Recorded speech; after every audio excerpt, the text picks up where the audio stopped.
Hoje nós vamos falar de uma das maiores dúvidas do clínico dentro dos preenchimentos injetáveis em relação ao ácido hialurônico, que são as diferentes viscosidades ou diferentes densidades do ácido hialurônico. Eu sou a professora Cristiana Grande, eu tenho mestrado e doutorado em odontologia e estou no mundo da harmonização faz 4 anos já. Para ficar de uma forma mais sucinta, eu vou resumir para vocês o seguinte. A densidade ou viscosidade, ela pode ser dividida em densidade baixa, média ou alta. Em geral, generalizando os preenchedores em preenchedores superficiais, preenchedores médios e preenchedores profundos. Por quê? Quando nós temos um ácido hialurônico de baixa viscosidade, ele tem uma menor densidade, ou seja, ele é mais líquido, ele é mais fluido e ele é utilizado para preenchimentos mais delicados, para contornos ou em regiões mais superficiais, como o preenchimento de lábio ou um preenchimento de olheiras. Enquanto os ácidos médios, que são ácidos um pouquinho mais pesados, ou seja, eles não são tão molinhos assim, eles são ácidos utilizados para também fazer um contorno labial ou então em região subdérmica para fazer uma volumização e não uma reestruturação tridimensional da face. E nós temos os ácidos de alta densidade, de alta viscosidade, que são aqueles mais pesados, que são os ácidos utilizados em maior profundidade, ou seja, lá na região supraperiosteal. Esses ácidos são utilizados para remodelação da parte tridimensional facial. Então, eu preciso de ácidos que tenham uma capacidade de fazer toda a sustentação desse tecido para que eu tenha, então, a simulação de um osso, de um tecido ósseo faltante.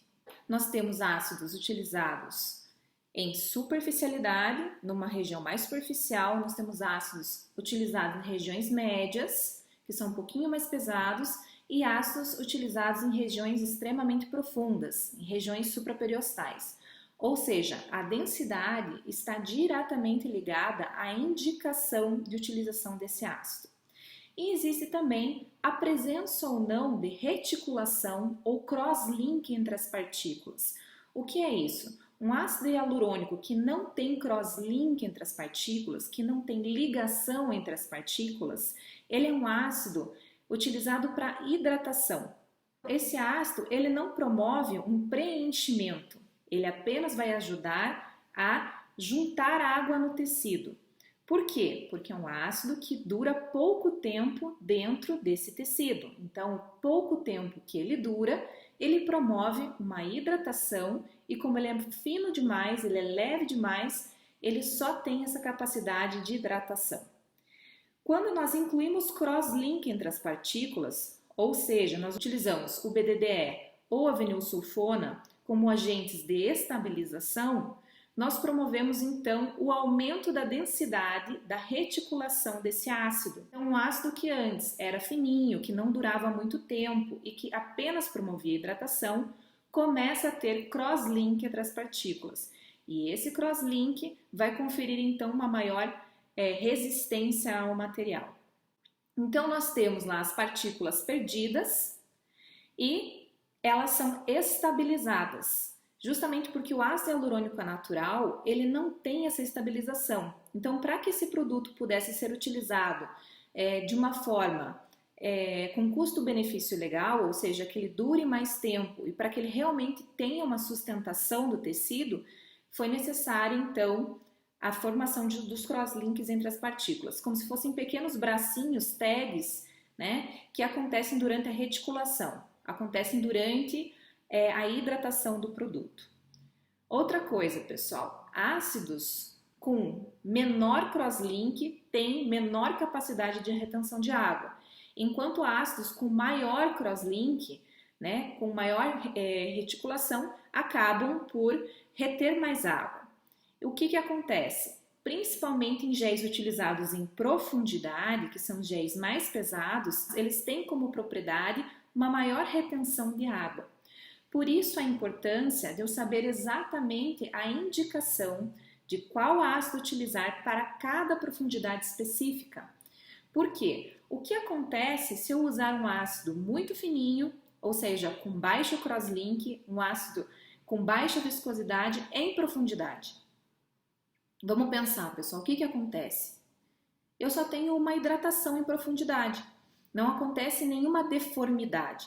Porém, se eu uso um ácido de alta densidade, que tem até uma durabilidade maior e chama mais água para a região, eu pego um ácido pesado lá para aplicação supraperiostal e utilizo, por exemplo, numa olheira.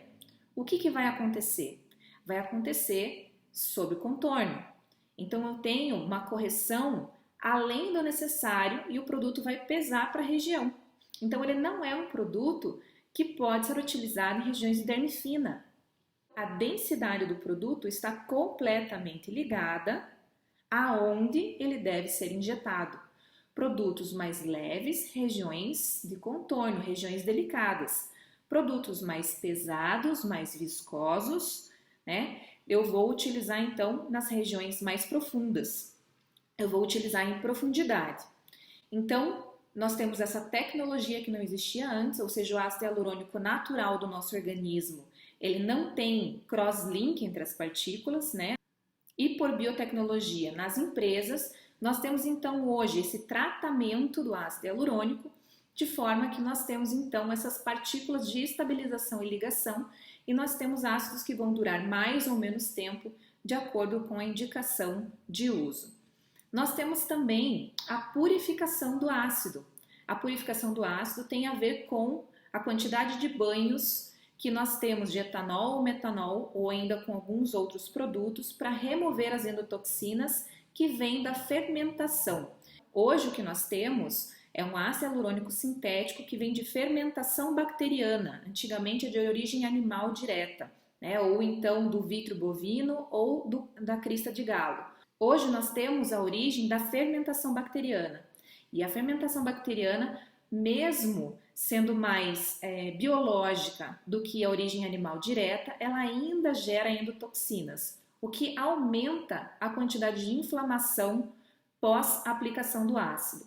Então, nós temos ácidos de qualidade melhor que passam por várias purificações, ou seja, lavagens com metanol e etanol, e são ácidos que, por consequência, após a sua injeção, produzem uma menor reação inflamatória, sendo que a reação inflamatória ela é boa até certo ponto para a formação da rede colágena, porém nós não queremos que o nosso paciente tenha um inchaço de maneira exacerbada e que isso interfira no resultado final do procedimento. O ácido hialurônico, que é um polímero viscoelástico, ele tem a capacidade de reticular, ou seja, ganhar mais ou menos água, e pela reticulação as tags são lançadas, né? O crosslink das partículas existe, tornando um ácido mais ou menos denso, mais ou menos reticulado e que nós devemos atentar para a densidade certa,